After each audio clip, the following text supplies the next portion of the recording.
पदमाधुर कार्यक्रमांतू अपास आमी मेळटा आसाची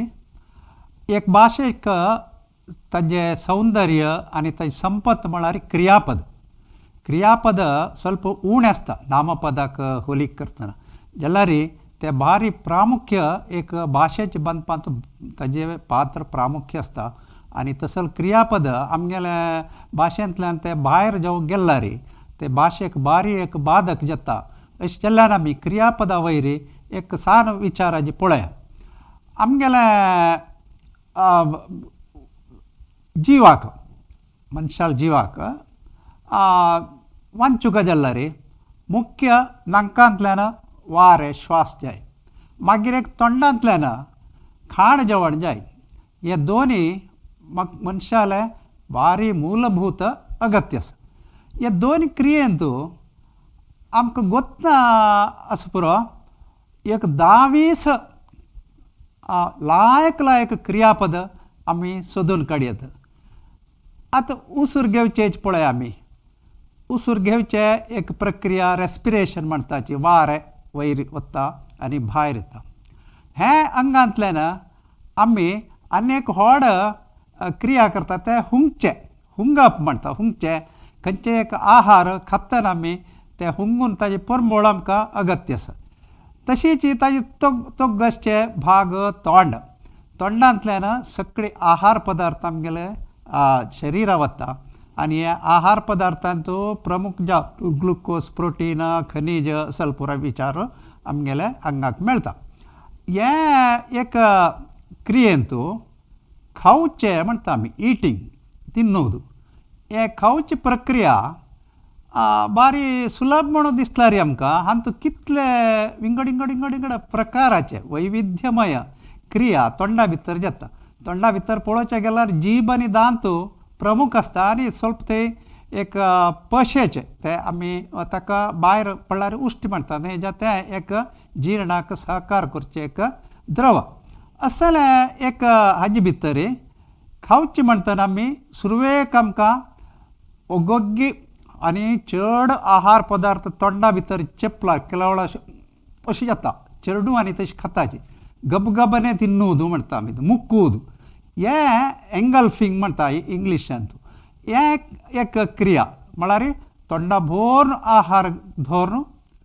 ते भितर पेटोवचे आनीक पळयल्यार आमगेले आहार थोडे वेळा बरे सुको पदार्थ आसता आतां फोव अशी तोंडा गेल्यार चाप्पी जाता थोडे वेळ ते आमगेले ते द्रवांत दवरन ताका आमी तिंबोचे म्हणयात तिंबोचे अनेक शब्द मेळ्ळा आमकां तिंबयल्यार ते गोड जाता अशी दोनूय प्रक्रिया जाल्या आनी एक आमकां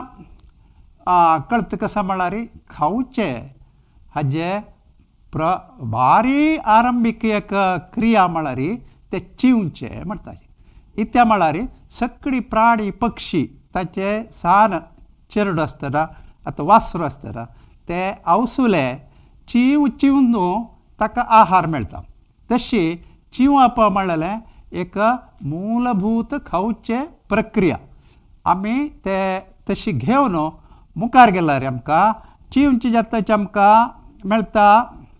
आतां आमी पळयलें हें कसलें जोरांनी गबगबने खावचे आनीक तिंबोचे आनीक पळयलें आमी आतां तोंडा भितर जावचे विंगड प्रक्रिया पळयतना सुरवेक आमकां दिसचे चाबून खाता आमी चाबून खाताची थोडे फावटी घोळायताची घोळाची म्हळ्यार एक खंयचे गट्टीची वस्तू आतां चॉकलेट दिल्यार ते आमी लोळयले तितले जिब्बेनी भितर लोळयले तितले ताका रूच चड येता तशी घोळाचे थोडे फावटी चपडाचे म्हणटा चपडान आमी कसो करताचे अशें करताचे मिट्टी मारचे म्हणून चेरडूआंक पुराय हें एक अभ्यास आसा असले एक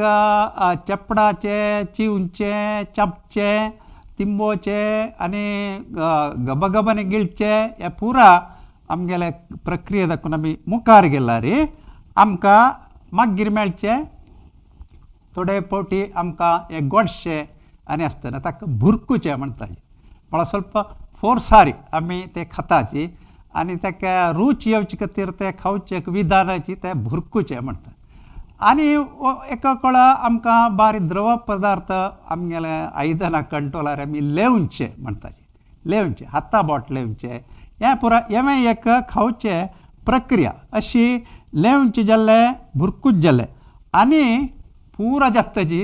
आमगेलो आहार पदार्थ आमी गिळचे भितर घेवचे गिळचे जात्ताची आमी मागीर पळोवचे गेल्यार आमगेले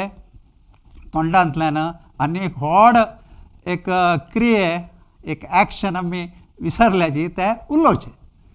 उलोवच्यांतू मस्त विधान आसा हगूर उलोवचे आनी रागान उलोवचे रागांनी आमी कसले विशय म्हळ्यार आतां गायन म्हणटा संगीत येता थंय मागीर तेची वारें आमी भायर घालच्याची तुमी आतां चेडवाला निमगेल्यार उदूचे म्हणटाचे म्हळ्यार कन्नडाचे उदू उदू तांणी दाखोवन तांणी सांगचे ते निजान फुंकचे हे फुंकच्यांनी आमकां वाजप आयलें सॅक्सोफोन जावो कोळल जावो न्ही जाल्यार माउथ ऑर्गन हांणी दाखोवन पुरा संगीत ते फुंकची मिती येता अशी फुंकचे एक तोंडांतल्यान एक जावचे क्रिया एका काळ आमकां असवकी जाल्यार खांकचे खांक येता मागीर नाकांतल्यान शिंकचे खांकचे शिंकचे असल शब्दूय येता थोडे फावटी सन्न चेडू आसतना आमी एकल्या एकल्या थोड्याची असंवाद आसल्यार चाळोवचे तोंड अशें करचें हे चाळोवचे हे एक तोंडांतल्यान येता आतां आमी पळयलें तशीची 10 नहीं 12 की 15 की शब्द क्रियापद आमगेले नाका भितर आनी तोंडा भितर जावचे हे प्रक्रियेंत म्हळ्यार आमकां जीव व्हरचे आसचे वाऱ्याचे ते श्वास आनी जिवा खातीर घेवचे आमगेले खाण जेवण हातूंतले एक संस्कार